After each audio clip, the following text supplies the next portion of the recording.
네, 안녕하십니까 여러분, 알파즈입니다. 좋은 하루 보내셨을까요? 자, 일단 오늘도 그렇게 거래가 많은 하루는 아니었습니다. 그래도 재밌는 이런 흐름들이 조금씩 열어지고 있거든요. 무엇보다 지금 괜찮은 녀석들은 바닥권에서 야금야금 돌리는 모습들을 보이고 있습니다. 그래서 저도 어느 정도 좀 계좌가 많이 좋아지고 있는 그런 흐름을 보이고 있는데요. 자, 일단 오늘 어떤 일이 있었는지 한번 체크해 보기로 하고요. 이 엔비디아의 실적이 나온 것이 가장 중요하겠죠. 요거랑 이제 FOMC 의사록, 요걸 오늘의 포인트라고 볼 수 있겠습니다. 역시나 엔비디아의 실적은 상당히 좋게 나왔습니다. 지난해보다 3배가 넘는 206% 폭증을 한 실적을 발표했는데요. 근데 이제 이걸 발표한 다음에 제가 어제 이야기 드린 대로 잭슨왕 CEO의 브리핑이 있습니다. 근데 여기서 브리핑 하기 또 전에 무슨 얘기가 나왔냐면은, 야 니네 3분기 실적 좋은 거 알겠어. 그래가지고 우리가 엔비디아 실적 여기 바닥 나오는 거 니네 실적 때문에 박스 돌파해가지고 니네 신고가 만들어 줬잖아. 그러면은 앞으로 4분기는 어때? 라고 물어봤는데 엔비디아에서 추출추출하는 거죠. 우리 4분기에 좋아. 근데 3분기만큼 좋아지진 않아. 3분기보단 좋은데 2분기에서 3분기 넘어갈 때만큼 4분기에 엄청나게 좋아지진 않아. 그래도 좋긴 좋아. 그러다 보니까 엔비디아가 살짝 소폭 눌리는 야간 시장에서의 흐름을 보여주고 있는 상태고, 그 배경에는 이제 중국에 대한 타격, 그러니까 H100이라던가 H800이라던가 뭐 이런 거 지금 다 제재하고 있잖아요. 그래가지고 뭐 A100 이런 거. 그래서 우리가 중국 맞춤형 인공지능 칩을 조금 개발은 하고 있는데 그래도 계속 중국을 미국에서 수출을 못하게 하니까 이건 조금 우리가 실적에 타격이 있을 것 같아. 그래가지고 성장폭이 조금 낮아질 것 같아. 이런 식의 브리핑을 했다는 거. 이 기조가 뭐 딱히 잭슨왕 CEO가 나가지고 브리핑하면서 변한 내용은 없는 것 같고요. 이 정도로 좀 마감을 했다라고 볼 수 있겠습니다. 그리고 FAMC 의사로 요거를 좀 주목을 해봐야 되는데, 이렇게 보면은 FOMC는 당분간 긴축 기조 유지한다. 그런데 이 마지막만 보면 됩니다. 내년 5월부터 인하, 만장일치로.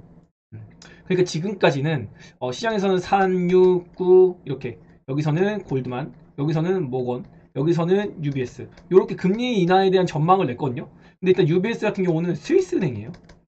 그래가지고 얘네가 좀 정확하다고 볼 수 있겠는데, 얘네는 제가 보기에는 뭐 정확한 그런 개념보다는, 야 미국 니네 경기 좋은 건 알겠는데 그래서 니네가 그렇게 좋아? 경기 위축 없어? 요런 시그널을 내보내고 있는 거고요. 뭐거는 야 지금 그래도 이 정도 고금리 유지하면은 6월쯤부터 금리 인하 시작해야 되는 거 아니야? 라는 얘기하고 있거든요. 그리고 이제 골드만 같은 경우는 뭐 자기네들이 콜 포지션인지 풋 포지션인지 뭔가 포지션에 의한 움직임이 많이 보이다 보니까 이 친구들은 조금 믿을 게 안 되죠. 이렇게 좀 각 증권사나 금융사에서 보는 시선들이 엇갈리고 있다. 뭐 연준 위원들도 다만 이렇게 5월쯤부터 금리 인하를 얘기한다는 것 자체가 제 생각에는 예전에 4번 금리 인하할 거 2번으로 줄였었거든요. 그러면서 시장이 한번 쿡 하고 눌렸었어요. 근데 지금 다시 4번이 지금 전망이 되고 있는데, 이번에는 뭐 2번 된다고 뭐 쿡 하겠어요? 그러진 않겠죠. 근데 문제는 너무 적어져도 문제지만, 이게 또 경기가 위축되면 4번이 아니라 뭐 5번 이런 전망, 그리고 기대감 이런 게 나올 수 있거든요. 이게 처음 나올 때는 기대감이 실려가지고 이렇게 증시가 한번 쿡 튈 수는 있어요, 위로. 그런데 막상 5번을 진짜 기대잖아요. 그러면 이런 질문 하게 됩니다. 야 경기가 진짜 그렇게 안 좋아? 어, 생각보다 그렇게 안 좋아? 이래버리면 또 시장이 충격을 받을 수가 있어요. 그래서 이게 되게 애매합니다. 해석하기 나름이고 형님들의 선택의 차이일 뿐인데, 실제로 제가 보기에는 금리나 너무 빠른 속도한 거 별로 안 좋습니다. 적당히 내년에 3번에서 4번 정도. 요 정도면 우리나라는 금리 못 내리거든요, 내년에요. 우리나라는 금리 못 내리고, 우리나라는 이제 25년부터 뭐, 미국이 2번 내릴 때 뭐 0.25씩 한 번씩 내리려나? 아니 뭐, 미국이 3번, 4번 내릴 때 우리는 한 번 정도 낼 수 있을 것 같아요. 그래가지고 우리나라 같은 경우는, 특히 미국이랑 금리 스프레드가 원래 우리가 더 높아야 돼요. 지금 우리가 3.5%고 미국이 5.5인데, 이게 사실은 우리가 한 3%대쯤 도달을 했을 때, 미국의 기준금리가 한 3% 이렇게 같아야 되고, 우리나라가 한 2.5% 가면 미국은 이미 한 1.5? 에서 2%? 요 정도. 요 정도로 맞춰서 미국이 더 금리가 낮아야지 우리나라 쪽으로 외국인의 자금이 유입이 되는 거거든요. 채권 때문에. 근데 지금 우리나라 금리가 더 낮은 상황에서 미국 애들이, 아니면 글로벌 자금들이, 아니 여기 기준금리 높은 미국 채권 사지 우리나라 채권 사주겠어요? 통한채 발행에도 인기가 없어요. 그런 개념 때문에 우리나라는 쉽게 금리 못 내립니다. 최소한 우리나라는 26년은 돼야지 3% 여기에서 내려올까 말까 이런 고민할 것 같고, 미국 같은 경우도 이제 한 26년 되면 그때 가서나 이제 뭐 한 3% 여기 좀 바라보고 있을 것 같거든요. 그러니까 지금 고금리 기조가 중립금리를 만들어서 어느 정도 유지가 될 것 같다. 그러면서 경기랑 물가랑 인플레 디플레가 좀 균형을 맞추는 그런 장세가 일어날 것 같은데, 그게 바로 골디락스죠. 근데 무난하면 이렇게 가는 건데 혹시 경기가 확 위축돼 버리면은 금리 인하 속도가 빨라지면서 쿵하고 충격을 줄 수가 있다. 사실 파월 같은 경우는 지금 야, 경기 침체 올 수도 있어 라는 말을 종종 했었거든요. 근데 경기 침체 와도 경기 침체가 오더라도 인플레 목표치 2% 여기까지는 만들겠다고 했습니다. 그러니까 일정 부분 경기가 이렇게 돌아 나갈 때 요렇게 쓰면 여기가 경기 위축의 구간이라고 봅시다. 경기 위축이나 경기 침체 뭐 요렇게 좀 구간을 볼게요. 근데 파월이 원하는 건 여기서 다을랑 말랑하면서 돌아 나가서 경기가 정상화되는 거 요건데 실제로는 이게 아니라 파월이 은연중에 살짝 야 나는 여기서 이렇게 요 정도는 담갔다 나가는 거. 요 구간 담갔다 나가는 거는 그래도 용인할까 생각 중이야. 이런 심리를 가지고 고금리를 지금 때리고 있는 거거든요. 근데 지금 시장에선 기대하는 게 요거기 때문에 만약에 여기로 빠지면 일시적으로 시장이 쿵 하고 충격은 나중에 한번 받을 수 있다. 요거는 근데 사실 뭐 지금의 얘기가 아니라 2, 3년도 얘기라서 이 금리 얘기가 나와가지고 제가 한번 곁들여서 한번 얘기 드려본 거고요. 그리고 지금 유가에 대해서 굉장히 사람들이 이렇게 묻어나진 않습니다. 오히려 80불 아래로 내려오니까 야 유가 빠진다. 야 좋은 거 아니야? 야 고금리 100불 가면 문제 생긴다며. 그럼 제가 93불 이상 가면 조금 이거 시장에 충격받을 수 있다. 고유가로 인해서 특히 이팔 전쟁 이런 거. 얘네 지금 약간 좀 뭔가 뉘앙스가 휴전하는 그런 뉘앙스를 살살살살 풍기고 있긴 합니다. 그런데 이거 80불 깨지자마자 제가 얘기 드린 게 있어요. 뭐죠? 이거 잘못하면 저금리로 갈 수가 있어요. 저금리가 아니라 저유가죠. 이거 잘못하면 저유가로 갈 수 있어요. 이렇게 얘기를 들었습니다. 저유가로 간다는 건요. 경기 침체 시그널이라고 보시면 돼요.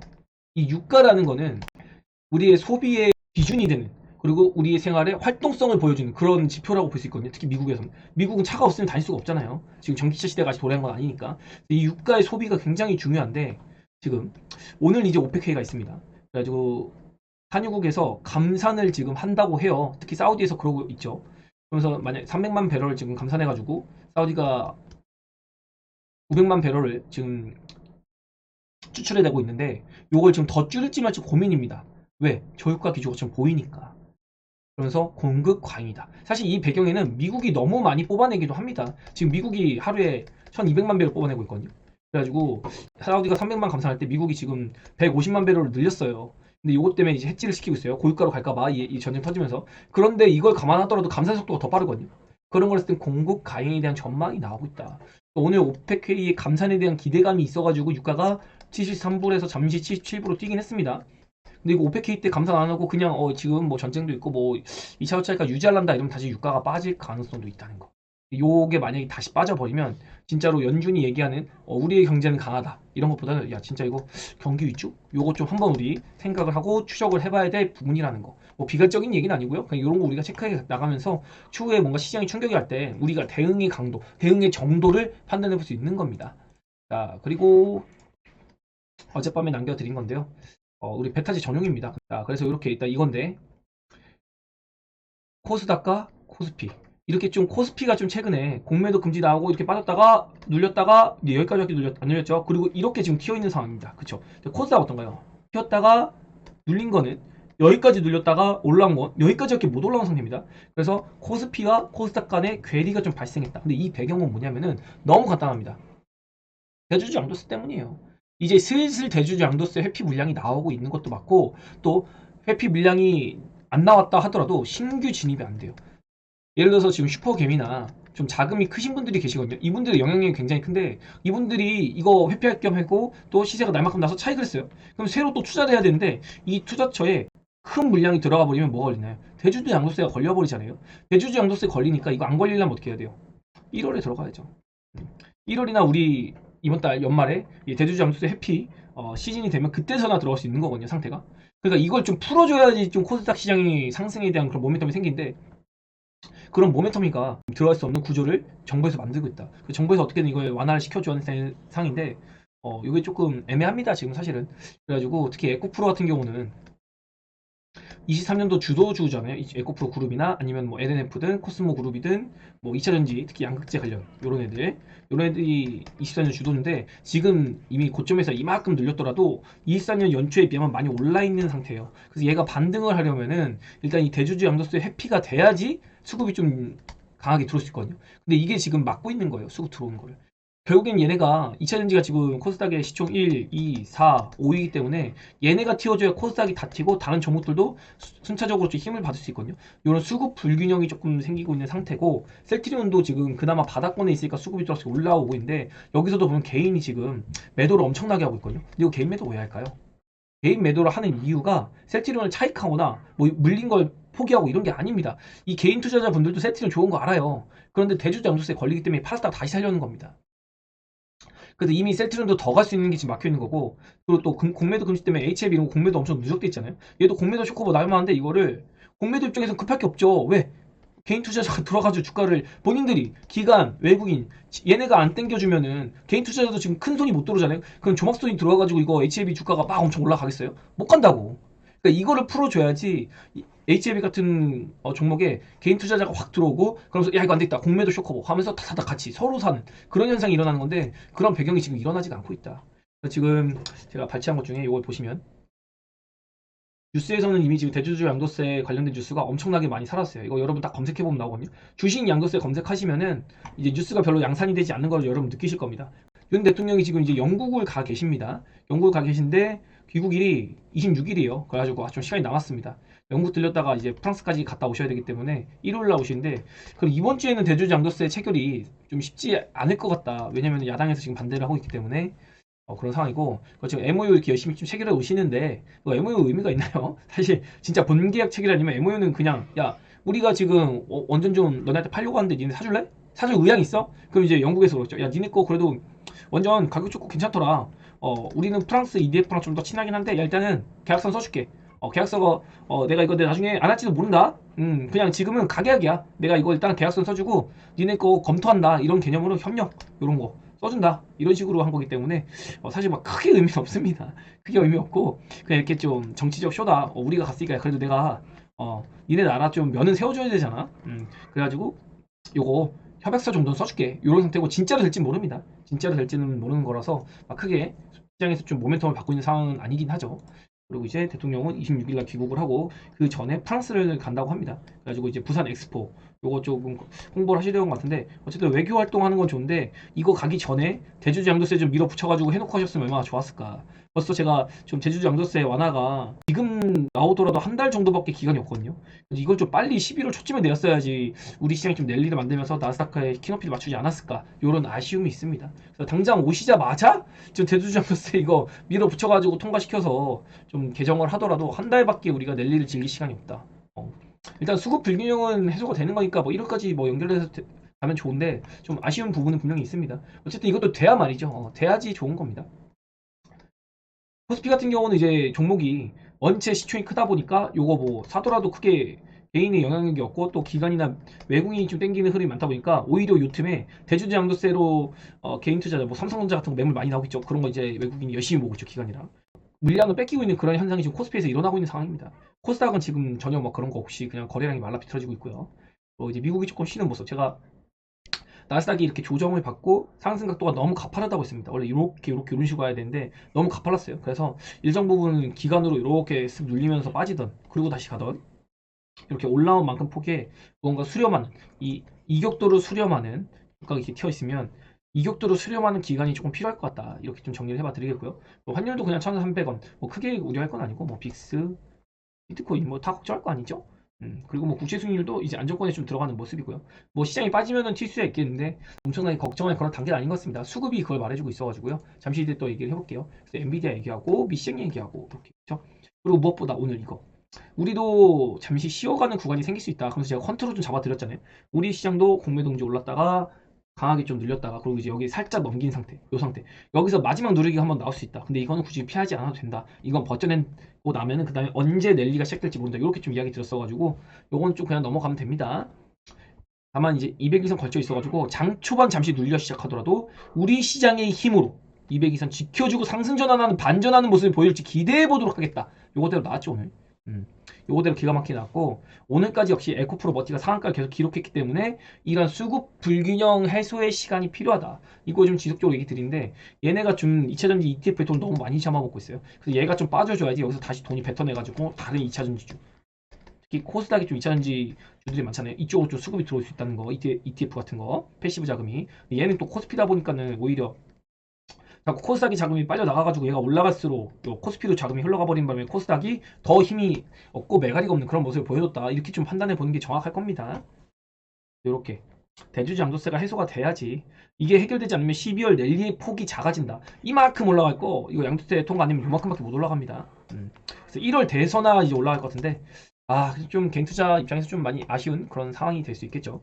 우리 이게 수급을 봐야 되는데 역시 코스닥은 좀 비실비실합니다. 같은 높이에서 여기까지밖에 못 오는데 코스피는 어떤가요? 코스피는 올라왔다가 눌렸다가 이렇게 당겨버리잖아요. 이거 뭘로 당기나요? 뱉어내는 개인의 물량을 외국인이 받아냅니다. 그래서 지금 제가 얘기 드렸던 두세 번의 개인 매도세가 지속적으로 이어지고 있는데 뭐 오늘은 개인 매도세까지는 아니지만 이런 물량 땡겼다가도 개인이 뱉어내는 물량 야금야금 잘 받아먹었다. 이렇게 좀 평가를 해볼 수가 있겠습니다. 요 수급의 왜곡이 조금 에코프로 버티 이런 것 때문에 좀 있을 것 같긴 한데 뭐 그건 넘어가기로 하고요. 그리고 오늘도 보면은 거의 약보합인데 하락 종목이 80개.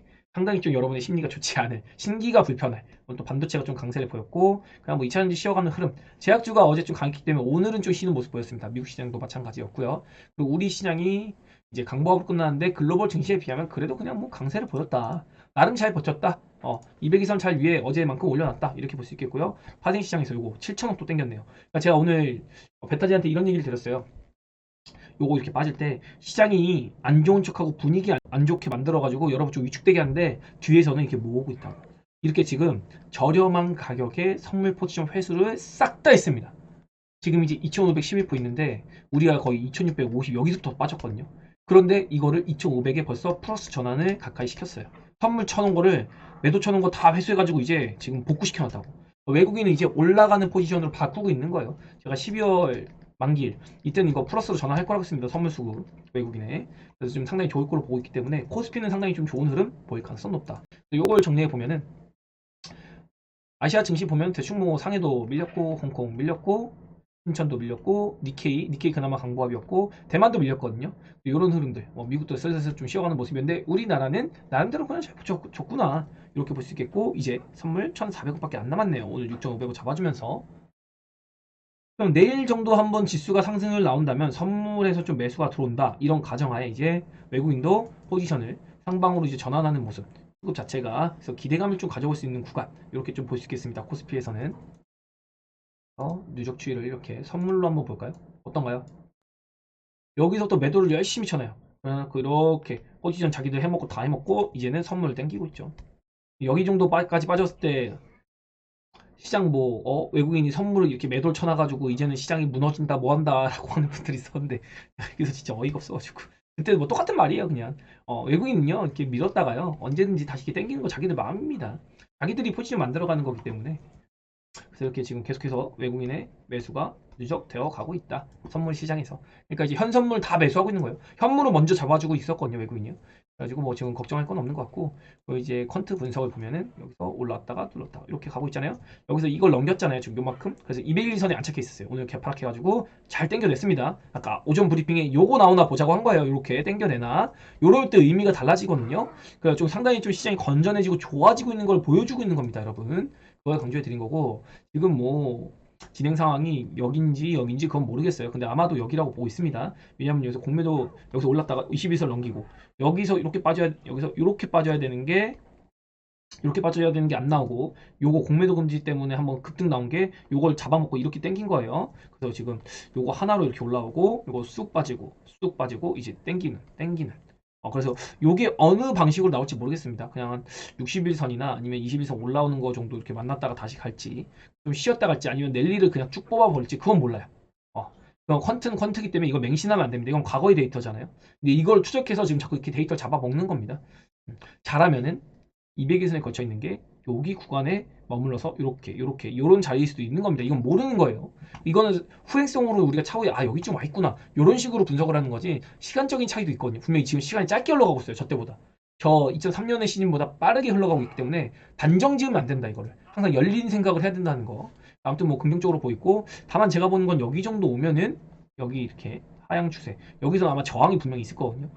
그냥 뚫더라도 하루에 뚫는 게 아니라 좀 갭으로 뚫는 게 아니면 이렇게 저항이 걸릴 거예요. 저항 걸렸다가 찌그덕 하고 갈 가능성. 요것도 한번 제기를 해보도록 하겠습니다. 코스피가 뭐 의미있게 막 이렇게 눌린다 그건 아닐 것 같고 21선 이렇게 올라오니까 60일선 만나는 지점 이렇게 해가지고 뭐 툭 밀렸다 뭐 이런 식으로 되면 모를까 아니면 이렇게 툭 밀려가지고 이렇게 했다 이렇게 그건 좀 지켜봐야겠죠. 아무튼 여기서 올라올 땐 개인들이 지금 매도가 나오고 있습니다. 여기서 제가 개인 매수 나온다고 했죠. 개인 매수. 여기서 뭐라고 했죠? 개인 매도가 나와야 된다. 근데 매도 잘 나와주고 있습니다. 코스피는 걱정할 거 아닌데 얘가 문제죠. 키높이가 전혀 안 맞아요 지금. 지금 코스피는 여기까지 와 있는데 860p죠. 코스닥으로 따지면 나스닥은 여기 있고 940p. 나스닥은 940p. 와 지금 우리의 종목들이 860p나 940p 여기가 있으면 얼마나 행복할까요? 지금 거의 한 5% 차인데 종합지수가 5% 가면 우리 계좌는 한 8%에서 10%는 좋아질 거잖아요. 좋아지면 세게 좋아지면 10%고 주도주 갖고 있으면 적당하면 8%인데 근데 사실 저는 그냥 뭐 천천히 가도 나쁘지 않은 것 같아요. 지금 계좌가 사실은 이거 쉬면서 제가 뭐 표현은 안 하고 있지만 좀 계좌가 좋아지고 있거든요. 그래서 좀 나름 잘 즐기고 있고 여기서 이제 하나 둘셋 지지 구간 요번에는 요거 만약에 터치하면 뭐 내일 정도까지 쉬면 그 다음에는 방향이 조금 잘 잡히지 않을까 좀 때려 박으러 가지 않을까 좀 기대를 좀 해보고 싶습니다. 어쨌든 미국 시장과의 괴리가 있기 때문에 지금 우리가 미국이랑 엄청 막 이렇게 괴리 벌어져 있는 거 안 메우고 할 건 아니거든요. 미국이 만약에 쉬더라도 우리가 제가 얘기 드렸던 거 있죠. 미국 때문에 개파락은 하지만 우리는 뽑아내. 미국 때문에 개파락하지만 뽑아내. 이런 식으로. 미국 때문에 개파락하지만 우리 뽑아내. 이런 식으로. 이런 식의 흐름이 나올 수 있다는 거. 이때가 특히 그랬죠. 이때도 미국은 올라가는데 우리는 갭상승해. 여기서 갭상승했는데 이렇게 밀려버려. 이런 식으로. 갭상승해. 근데 밀려버려. 이게 미국은 올랐는데 우리 시장이 빠진 게 이런 거거든요. 이런 거 좀 억울한 상황들이 있었는데 그걸 반대로 개파락했다가 땡기는 흐름이 나올 수 있다는 거. 이걸 좀 짚어봐 드리도록 하겠습니다. 오늘 분봉 흐름 보면 굉장히 재밌는데요. 이렇게 보면 별 의미가 없는 것 같죠. 근데 이거를 제가 오전에 이렇게 봤거든요. 이렇게만 볼게요. 그러면 오전에는 반도체, 이게 IT거든요. 반도체, 바이오, 이게 종합은 2차 전지라고 보는 게 맞습니다. 아침에는 반도체가 막 땡겨요. 근데 얘가 이렇게 쓱 밀리기 시작해. 근데 바이오가 갈까 말까 2차 전지 버텨. 그러다가 마지막에 반도체가 또 빠질까? 얘가 아닌 것 같다. 그래 놓고 오늘 하루로 보면 이렇거든요. 마이너스 이렇게 들어갔다가 이제 기어이 세력의 힘으로 이게 세력이 머리끄댕이 잡고서 반도체 업종을 한번 쭉 당겨냅니다. 그래서 바이오가 먼저 빠지고 그 다음에 2차 전지가 밀리는 흐름. 그러니까 지금 오늘 같은 경우는 얘가 1번이었던 거예요. IT가. 그리고 2차 전지가 2번. 그리고 3번이 바이오. 오늘 바이오가 제일 약한 시장이었어요. 왜냐면 어제도 제일 강했으니까. 이런 흐름이 이어졌는데 결국에는 얘가 오늘 올랐다고 해서 얘가 좋은 게 아니라 돌아가면서 어느 날은 얘가 2번, 어느 날 얘가 2번, 어느 날 얘가 2번. 돌아가는 시장이 온다. 요런 거에서 아침에 이렇게 센 흐름을 보이는 애들이 보니까 잠깐 눌리더라도 오후에도 좋은 흐름 보일 때가 있거든요. 그래서 여러분이 무언가 대응을 한다면은 아침에 이렇게 뭔가 빡 떴어. 그럼 나 적당히 차익을 해. 그래 놓고 눌리는 거 기다렸다가 아침에 뜬 섹터를 붙는 게 맞는 거예요. 예를 들어서 내가 바이오를 가지고 있는데 이날 반도체가 막 올라가요. 바이오 들고 있는데 근데 내 종목만 막 올라가. 바이오는 약한데. 그럼 이거 차익했다가 이제 이럴 때 눌리는 거 확인하고 그때 들어오면 오후에 좀 좋은 시세를 바로 볼 수 있는 이런 전략도 가져봐 볼 수 있겠죠.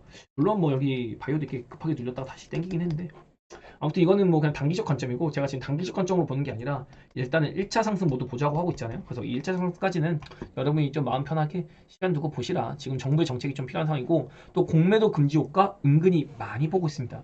공매도 금지 효과가 생각보다 많이 나오고 있어요. 그래서 그거에 대한 시너지도 계속해서 우리가 볼 수 있겠다. 좀 이렇게 이야기 들어볼 수 있겠고요. 미국 시장은 역시나 제가 이야기 드린 대로 걸리는 자리입니다. 여기서도 추세. 여기서는 한번 쉬었다 가야 돼요. 죽는 게 아니라 쉬었다가 갈 수 있는 그런 자리입니다. 당장 죽을 재료가 뭐 미국 시장에도 있는 건 아니라서. 그런데 좀 억울한 건 역시 미국도까지도 이렇게 여기까지 올랐잖아요. 와, 우리나라로 따니 21년 8월 정도 볼까요? 21년 8월이면은 진짜 행복하지 않을까요, 우리? 여기거든요. 943. 야, 얼마나 좋을까요? 943포인트 가 있으면 미국 시장 기준으로. 좀 부럽습니다. 아, 원래는 미국도 그렇게 빠른 편은 아니었어요. 왜냐면 대만이나 일본이 미쳐서 올라가고 있기 때문에 S&P도 뭐 옆에서 여기까지 왔잖아요. 이제 니케이 같은 경우는 신고가 가고 있고 대만도 뭐 여기까지 왔잖아요. 대만은 이미 닭으로 따지면 1000포인트 넘어 있는 상태이기 때문에 또 우리는 에코프로랑 에코프로 BM 수급을 어쨌든 예전 21년과는 다르게 많이 잡아먹고 있는 상태예요. 그래가지고 상대적으로 다른 종목들 개별주들은 좀 더 깎여있는 그런 상황이거든요. 프리미엄이 에코프로랑 에코프로 BM의 수급 빨린 것까지 감안했을 때 같은 위치 오더라도 깨져 있을 가능성이 있다. 그래서 지금은 눈치채가지고 주도주를 분명히 좀 잘 잡아줄 필요가 있다. 이렇게 좀 정리를 해봐 드릴 수 있을 것 같습니다. 종목 얘기를 한번 해봐야 되는데요. 알테오젠이 오늘 좋은 소식이 있습니다. 이렇게 뚫어냈죠. 그럼 제가 어제 찌라시 같은 게 돌고 있다 이렇게 얘기를 드렸는데 대표님이 지금 1.2조에서 1.3조 요 정도의 좀 협상을 원하고 있다. 근데 7천억 오리온 이 제시 한 7천억은 좀 이거 팽을 당했죠. 그러니까 지금 요 중간점이라고 하면 제가 보기에는 한 1조 정도의 딜이 오가지 않을까요? 이렇게 얘기 드렸어요. 근데 만약에 1조 정도의 딜이 된다고 하면은 알테오젠시 중에 한 5조 정도, 그러면 플러스 알파 프리미엄까지 받는다고 했을 때 6조까지 좀 평가를 받을 수 있겠다. 그러면은 주가가 10만원에서 12만원이거든요. 이 이상은 조금 어려울 것 같고, 요 정도. 그래서 이게 만약에 매각이 진짜로 된다고 하면 여기까지 한번 쭉 뛸 수는 있는데, 이 이상 가는 거는 이 알터즈 순수 가치를 따져야 되는데, 일단 그건 매각이 된다는 얘기였거든요.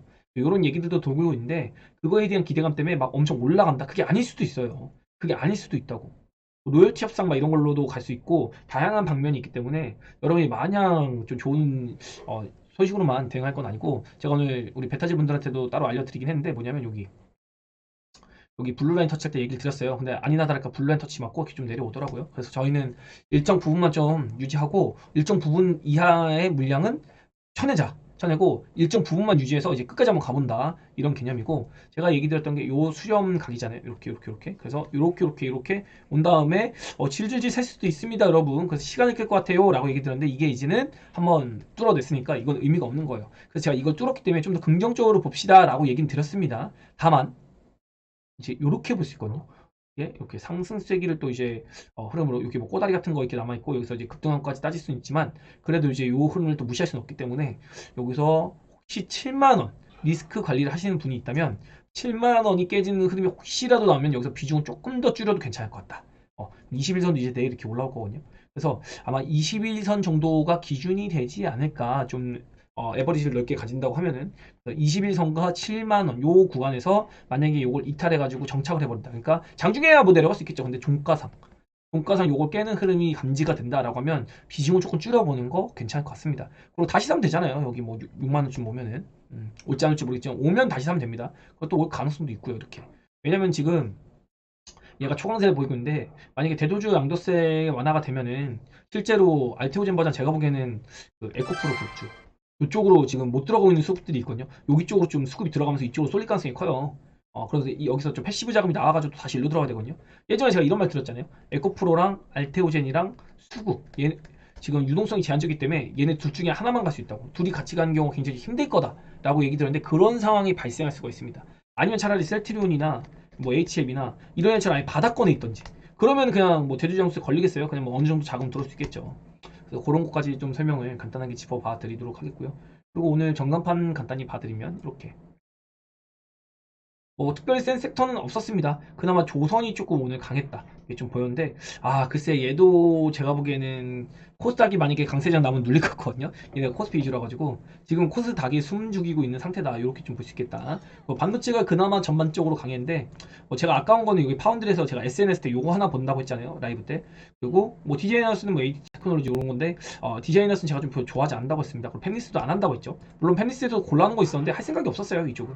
그다음 파운드리에선 요거 하나, 그리고 오사트는 대부분 괜찮다. 근데 오사트 제가 원하는 가격을 전혀 안 줍니다. 그래서 골라놓은 종목들인데 요거 좀 넘기려고 하고, DDR5도 좀 눌리면 보고 싶다라는 얘기를 좀 곧잘 드렸고, 그리고 장비주 같은 경우는 제가 정리를 해드린 게, 지금은 어쨌든 바닥은 잡혔어. 근데 언제 진짜로 수요가 회복했는지, 지금 수요도 회복되는 거, 가격이 올라가고, 디램 가격 올라가고 있죠. 서버용도 올라가고 있습니다. 낸드도 올라가고 있죠. 근데 수요가 언제 회복되는지 아직 명확하지가 않아요. 이 수요 회복하는 시그널이 나와야 그거에 따라서 장비주 발주가 나오거든요.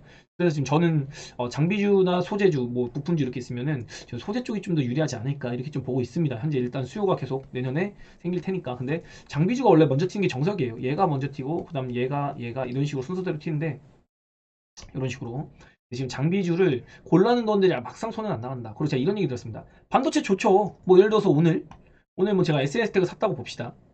SNS 태그 파가지고 10% 샀어요. 근데 얘가 당장 여기서 여기 정고점인 6만원까지 스트레이트로 올라온다고 쳐요. 그래봤자 한 20%좀 넘지 않나요? 근데 제가 원하는 건 2차전지나 바이오나 뭐 다른 뭐 보톡스나 미용기기 뭐 이런 쪽 보면은 단기간에 좀 실적이 개선이 되거나 모멘텀이 생겨가지고 20%를 한 번에 좀 빠르게 당길 수 있는 그런 섹터들이 많거든요. 그래가지고 제가 반도체는 무난하게 좀 하긴 좋지만, 당장 손이 나가기엔 조금 애매한데, 너무 좋긴 하지만 너무 좋지는 않은데, 막 이런 생각이 들어요. 또 너무 뜨겁기도 하고, 유튜브 이런 데서 노래를 부르니까. 그런 얘기를 좀 한번 해봐 드리고 싶고, 그리고 에코프로 그룹주 오늘 수급이 완전 작살이 났습니다. 반면에 포스코그룹주는 굉장히 좋아요. 그래서 이것도 제가 잠시 뒤에 보여드리겠고, 오늘 바이오 쉬는 흐름 여전히 보여줬죠. 뭐 특별한 건 없고 그냥 쉬어가는 흐름 정도. 뷰노랑 큐로세 뭐 이런 애들 찍었는데, 어제 좀 제가 마음에 안 들었던 요 제넥신 같은 애들, 요런 애들, 강스템, 마크로젠, 제가 좀 진짜 이건 가면 안 되는 애들, 좀 별로라고 했던 애들, 요런 애들이 좀 튀었었거든요. 그런 애들이 오늘 시세를 조금 뱉어냈습니다. 삼성당장 막 이런 애들, 사이토젠은 안 뱉어냈는데, 아무튼 HL 굿즈에서 얘랑 그 생명과학, 테라피틱스, 뭐 이노베이션 이런 애들 좀 아닌 것 같은데 라고 했던 애들이 튀어가지고 얘네가 그냥 시세 조금 뱉어낸 정도입니다. 그런 정도고, 뭐 풍력이 좀 오늘 그나마 좀 깔짝깔짝 움직여줬고, 근데 이것도 뭐 끝이 뭐 좋겠어요. 그래가지고 엔터주도 그냥 버티는 정도였다. 그래서 특별한 종목 이슈는 없는 그런 상태. 그냥 쉬어가는 장세 속에서 카카오랑 네이버 뭐 이런 애들이 조금 강했었구나. 요 정도로만 좀 판단해 볼 수 있을 것 같습니다. 그리고 이렇게 2차전지를 보면은 오늘 에코프로 그룹주에서 수급이 어마무시하게 나오면서 개인들이 매수만 이어지는, 그냥 이제 패대기 친 거죠. 그냥 지금 그냥 양극재가 좀 상태가 안 좋다 이런 리포트가 계속해서 쏟아지고 있거든요. 그리고 다만 여기서 포스코 그룹주는 조금 잡아가는 이런 모습을 보였어요. 이게 뭐냐면은 얘네가 광산이라든가 아니면 광물 이런 거 확보에 지금 포스코 그룹이 엄청 적적이에요. 얘네가 자본력이 있으니까 뭐 광산이나 광물 이런 거 막 사버립니다. 그 지네가 직접 해가지고 수십 개월을 계속 노리고 있어요. 포스코 그룹이.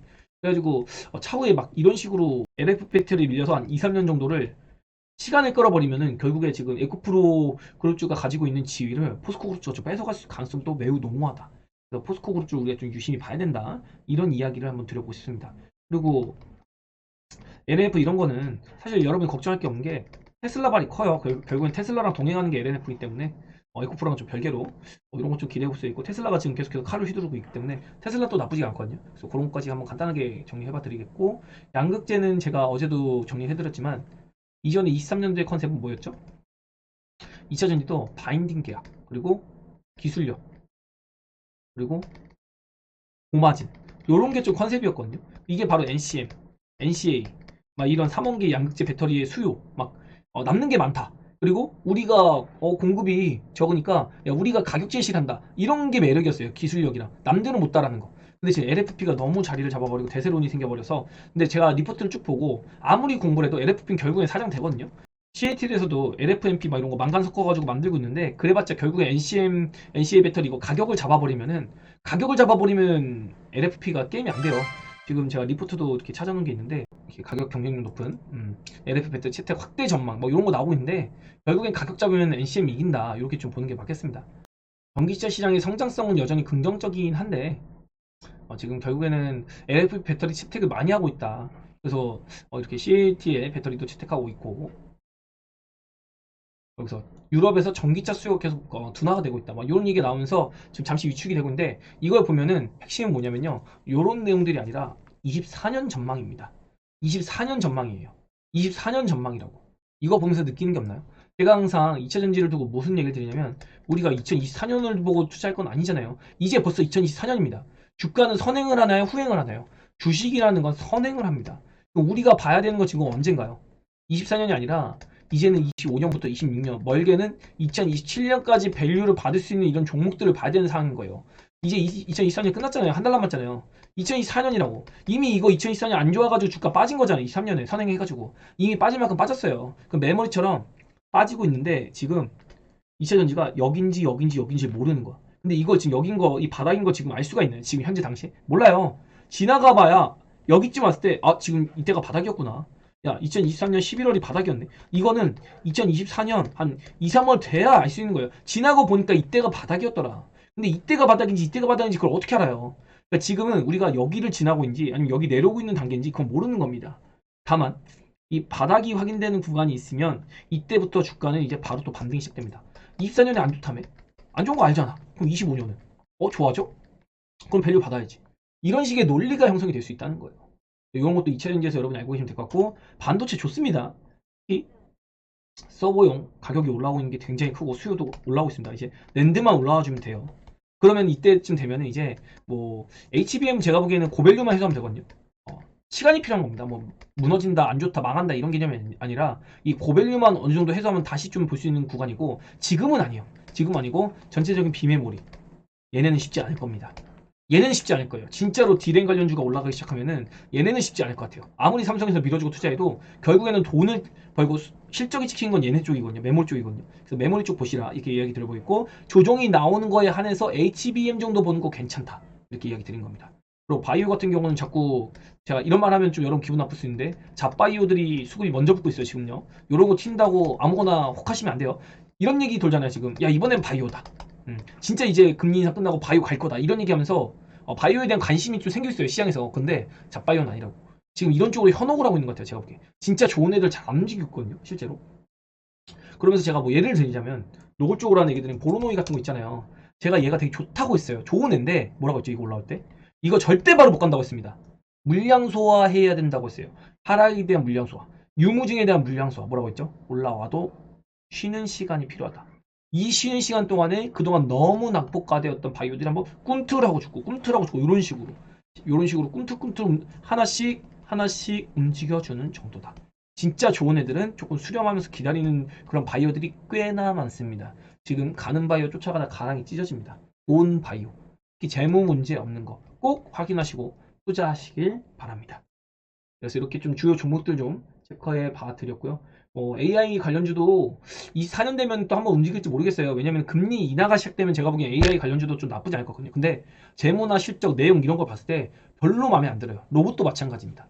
만약에 그 자리를 바이오가 움직이면 채워버릴 것 같거든요. 그래서 바이오가 움직여버리면 AI나 아니면 로봇 이런 애들이 실제로 시세가 올해만큼 나오지 못할 거예요. 왜냐면 이 성장주, 미래를 보는 가치적인 부분에서 얘네가 움직여버리면 덩이가 훨씬 크기 때문에 얘네 쓰고 다 잡아먹어버립니다. 메타버스 이런 거. 이런 건 조금 여러분이 조심하셔야 될 것 같다. 가격적인 매력으로 봐도 바이오가 훨씬 더 매력이 있거든요. 이런 것도 좀 간단하게 정리를 해봐 드리겠고요. 중국 관련주는 역시나 이번에 또 대통령이 나가셔가지고 영국에서 영국에서 굳이 또 중국을 때리셨어요. 중국을 공격하셨습니다. 이게 찾아보면 나오는데, 뭐 언론의 뭐 농간인지 모르겠지만 아무튼 이런 얘기 있을 정도로 지금 확실하게 미국 편을 드는 그런 모습을 보이고 있어요. 영국이랑 미국이랑 또 같은 편이기 때문에 아무튼 이런 흐름이 좀 이어지고 있다. 요거까지 좀 정리를 간단하게 해봐 드리겠습니다. 뭐 신재생에도 지는 거 나쁘지 않아요. 나쁘지 않은데 아무래도 내년에 미국 대선이 있기 때문에 미국 대선이랑 좀 연관이 많을 겁니다. 신재생 에너지 같은 경우 요런 뉴스들을 좀 체크하면서 우리가 바라봐야 할 포인트가 있겠다. 지금 시장이 좀 괜찮아요. 저도 내색은 안 하고 있지만 사실 제가 등급을 좀 여러 가지로 운영하고 있어가지고 좀 저는 괜찮거든요. 그래가지고 이제 조만간에 좀 계좌가 플러스 전환하지 않을까 그 기대감을 싣고 있고, 시장도 대주주 양극세만 나오면 이거 금방 따라 붙을 겁니다. 최소한 코스피 올라간 것만 붙어도 코스피 올라간 것만 붙어도 훨씬 진짜 괜찮아질 것 같거든요. 특히 무엇보다 정말 좋은 건 여기서 요때보다 지금 올라오면 훨씬 좋을 것 같아요. 왜냐면은 이거의 배경 딱 하나잖아요. 얘네잖아요. 에코프로나 에코프로 BM. 만약에 지금 주가가 종합지수가 5% 오른다고 칩시다. 얘네만 이렇게 오를까요? 제가 보기에 지금 그런 상황은 아니거든요. 에코프로나 에코프로 빔이 막 이렇게 올라갈 상황은 아니에요. 나중에 천천히 올라오면서 뭐 이렇게 박스권을 만들지, 아니면 제가 이런 얘기를 옛날에 드렸어요. 가다가 올라왔다가 질질질 다시 셀 수 있습니다. 올라왔다가 질질질 새는 흐름, 요런 식으로 흘러갈 수도 있거든요. 그러면서 얘네한테는 시간이 필요하다고 했습니다. 시간이 필요하다고 했어요. 그래서 좀 얘네가 위에서 이렇게 올려놓고 지금 에코프로 비행 같은 경우 횡보하고 있잖아요. 이 횡보세가 올라왔다가 이렇게 그냥 횡보만 쳐둬도 다른 후발주들이 빵빵빵 뛰고 갈 수 있다는 거. 특히나 2020뿐만 아니라 뭐 바이오든 신재생이든 화장품이든 아무거나 다 올라가요. 얘네가 조금만 끼만 보여줘도. 원래 그렇습니다. 요런 장만 안 나오면, 얘네만 미친듯이 올라가는 장만 안 나오면 좋겠다. 물론 얘네의 실적이 아마 24년 2분기 요때쯤은 돼야지 좀 확인이 될 것 같거든요. 그래서 최소한 내년 1, 2월까지는 조금 쉬어지는 흐름이 나오지 않을까. 쉰다고 하는 거는 이렇게 가는 걸 얘기하는 겁니다. 요런 흐름, 적당한 상승은 나올 가능성이 높아요. 왜냐면 얘는 패시브 자금이 있을 거기 때문에. 그 다음에 좀 보는 게 맞겠다. 양극재 관련주. 그리고 지금 LFP 요거에 대한 열기가 조금 식을 필요가 있어요. 그래서 요거에 대한 NCM 배터리나 뭐 NC 요런 거에 대한 수요가 조금 늘어나야 하는 그런 것들을 확인해 볼 필요가 있겠다. 근데 뭐 에코프로로 보면 그런데 사실 얘로 보면 또 안 그래요. 얘로 보면 금방 좋아질 것 같거든요. 제가 보기엔. 얘가 지금 너무 좋아가지고 LG 에너지 솔루션이 진짜 너무 좋아요. 제가 보기엔 계속 컨센 나와 있는 거 때리면서 갈 거거든요. 특히나 지금 2분기부터 바로 또 9천억으로 올라오거든요. 여기 지금 3분기에도 실적이 계속 좋았어가지고 계속 실적 괜찮아집니다. 잠시 1분기 때 좀 쉬어가는데 요거 이미 지금 반영한 거 같거든요. 그래서 어느 순간 야, 24년 2분기. 24년 2분기 진짜 야, 좋아진대 라는 얘기가 나와버리면. 특히 LG 에너지솔루션 같은 경우 미국에 대한 그 공장 캐파가 진짜 엄청나게 많거든요. 삼성이랑 SK 합친 것보다 많습니다. LG엔솔. 그래가지고 IRA 이거 진짜 본격적으로 되면은 확실히 좀 잊혀진지도 너무 긴 시간 방황을 할 것 같진 않다. 이런 생각 들고 있습니다. 반도체는 여전히 좋아요. 여러분 잘만 골라 놓으시고 투자 관점을 어떻게 가지냐에 따라 다르니까. 사실 근데 개인적으로는 반도체 하는 것보다는 미용기기나 보톡스가 좀 더 전 땡겨가지고 아니 반도체를 보는 시선이 실적주의 개념이잖아요. 그러면 저는 미용기기나 아니면은 보톡스 이런 게 좀 매력적인 것 같거든요. 조선주나 차라리 조선주 내년에 좋을 거라 가지고 이제 조선주는 내년에 사놓으면은 한 1년 정도 갖고 가기 좋아가지고 이제 조선주는 마지막 한 곱이 남았어요. 마지막 한 번 누르기 나올 거거든요. 조선주가 마지막 한 번 누르기 나오면 이제 조선주 진짜 그냥 사놓고 기다리면 됩니다. 그냥 놀러 갔다 오면 돼요. 1년 동안. 그럼 좋은 성과 볼 수 있는 게 조선주다 이렇게 볼 수 있겠고 그래서 반도체 비중을 막 엄청나게 많이 할 것 같진 않아요. 근데 우리나라가 반도체 먹고 사는 나라라는 거는 부인하지 않습니다. 근데 이건 투자 성향이라 가지고 저도 간단하게 하나 갖고 있는데 그거 들고 있는데 미칠 것 같습니다. 팔고 싶어가지고 그런 상태예요. 나쁘지도 않은데 심지어 막 양전했다 플러스했다 지금 왔다리 갔다리 하고 있는데 예전부터 사는 거 정말 엄청나게 팔고 싶은데 그래도 반도체 아예 없으면 안 되니까 조금 가지고 있어야 될 것 같아서 여러분한테 뭐 팔지 말고 잘 가지고 계시라고 하고 있습니다. 예, 이건 저의 투자 관점이니까 여러분이 반도체를 만약에 긍정적으로 보신다면 반도체를 여러분이 꼭 포트에 하나씩은 넣어 두시는 게 좋겠다. 특히 제 생각에는 메모리 관련 장비주, 소재주, 부품주 하나씩은 넣어야 되거든요. 그리고 뭐 굳이 비메모리 쪽 본다고 하면 HBM 이런 거 너무 비싸요. 무슨 충격이 일어날지 모릅니다. 오늘도 뭐 예스티, 이오테크닉스 막 이런 거 다이싱 하는 애들 좀 튀었는데 HPSP는 안 튀었지만 이거 한미반도체 오늘 빠졌다가 기어이 땡긴 게 이거 물량 던지길 수도 있어요. 그러니까 이런 걸 굳이 믿고 싶지 않습니다. 이건 고밸류가 맞습니다. 아무리 본딩에 대한 실적이 나와도 이거 좀 고밸류예요. 이거 좀 약간 시간 끌어야 되니까 HBM보단 굳이 본다면 저는 뭐 파운드리도 오늘 제가 그냥 대놓고 SNS 태그를 얘기해버려가지고 얘도 더 갈 수 있거든요 사실은. 근데 이미 좀 떠 있는 걸 제가 안 좋아하기도 하고 파운드리도 우리나라가 막 엄청 잘하는 건 아니니까 아무리 밀어둔다고 해도 그래서 그냥 오사트 정도 좀 보면 어떨까. 굳이 섹터를 본다면 그냥 여기 오사트 정도 안에서 여러분이 잘 골라보시면 좀 여기서 그래도 할 만한 종목이 좀 꽤 있거든요. 아니면 DDR5까지도 괜찮을 것 같아요. DDR5 이런 거 좀 괜찮거든요. 오늘 ISC가 좀 나쁘지 않았는데 ISC보다는 뭐 마이크로 컨텍스트도 띄어 있으니까 아비코나 TLB 뭐 이런 거 다 똑같아가지고 차트가. 근데 전 얘네도 그다지 막 손이 안 나갈 것 같아요. 네, 아무튼 이렇게 사설까지 좀 늘어놓으면서 오늘 이렇게 마무리 짓도록 하겠습니다. 네, 내일 밤에 미국 시장이 휴장이에요. 그래가지고 오늘 미국 시장이 오전에는 좀 변동성을 보이다가 오후 들수록 좀 처질 겁니다. 그래가지고 이제 내일부터는 우리 시장의 독자적인 흐름이 나올 것 같아요. 내일도 어떤 흐름이 나올지 모르지만 일단은 에코프로 머티리얼즈가 오늘 끝까지 시세에 못 내고 밀렸다. 그러면서 개인 투자자가 미친 듯이 사고 있는데 이 끝이 어딜지 한번 지켜보기로 합니다. 얘가 만약에 시서 뱉어내면은 에코프로그로 좀 밀릴지언정 2차 전지주들은 좀 괜찮을 수가 있다는 거. 요런 포인트로 좀 여러분이 대응하시면 좋겠습니다. 네, 전 여기까지 하도록 하겠습니다. 좋아요, 구독, 댓글, 알림 설정!